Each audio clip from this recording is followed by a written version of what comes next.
بسم اللہ الرحمن الرحیم۔ السلام علیکم۔ عمران خان کی گرفتاری کے بعد پی ٹی آئی کے ورکرز اور ان کے سپورٹر کی جانب سے جس قسم کا احتجاج کیا گیا وہ تمام تر ویڈیو سوشل میڈیا پر وائرل ہو چکی ہیں۔ آپ دوستوں نے بھی دیکھا ہوگا کہ کس طرح سے ملکی اور فوجی تنصیبات پر حملہ کیا گیا اور ملکی املاک کو نقصان بھی پہنچایا گیا، اور اس سے بھی بڑھ کر لاہور میں جو کور کمانڈر کے گھر پر حملہ کیا گیا، توڑ پھوڑ کی گئی، وہاں پر فوجی جوان موجود ہونے کے باوجود بھی ان کی جانب سے کسی بھی قسم کی مزاحمت سامنے نہیں آئی۔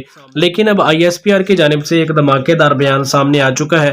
ان کا یہ کہنا تھا کہ ہم نے بہت ہی تحمل اور برداشت کا مظاہرہ کیا ہے تاکہ ملکی حالات خراب نہ ہو اور ملک خانہ جنگی کی جانب نہ جائے، لیکن انہوں نے کہا کہ ایک سیاسی جماعت کا لبادہ اڑے ہوئے لوگوں نے اس کی بھرپور کوشش کی ہے کہ ملکی حالات خراب سے خراب تر ہوں تاکہ اس مقصد کو اپنے لیے استعمال کیا جائے۔ انہوں نے کہا کہ جو تحمل اور برداشت کا مظاہرہ ہم نے کرنا تھا وہ کر چکے، لیکن اب اس کے بعد اگر مزید ملکی اور فوجی تنصیبات پر حملے کیے گئے اور مزید کو نقصان پہنچانے کی کوشش کی گئی تو ہم بھرپور جواب دیں گے اور کسی بھی قسم کی لچک اور برداشت کا مظاہرہ نہیں کریں گے۔ آپ دوستوں نے دیکھا ہوگا کہ سوشل میڈیا پر بہت سی ویڈیوز وائرل ہیں، لوگ ایک حد سے بھی آگے بڑھ چکے ہیں اور جو ریڈ لائن تھی وہ بھی کراس ہو چکی ہے۔ انہوں نے کہا ہے کہ جو بھی ہو جائے عمران خان کی گرفتاری ہم کسی بھی صورت میں قبول نہیں کریں گے۔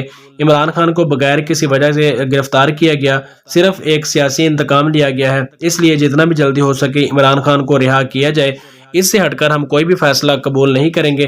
یہ احتجاج تب تک جاری رہے گا جب تک عمران خان کو رہا نہیں کیا جاتا۔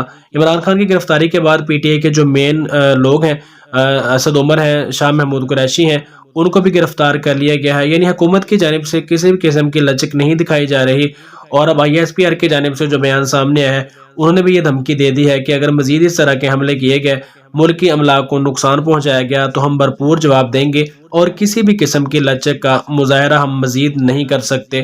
دوستو آپ اس حوالے سے کیا کہتے ہیں کمنٹ سیکشن میں ضرور بتائیے گا۔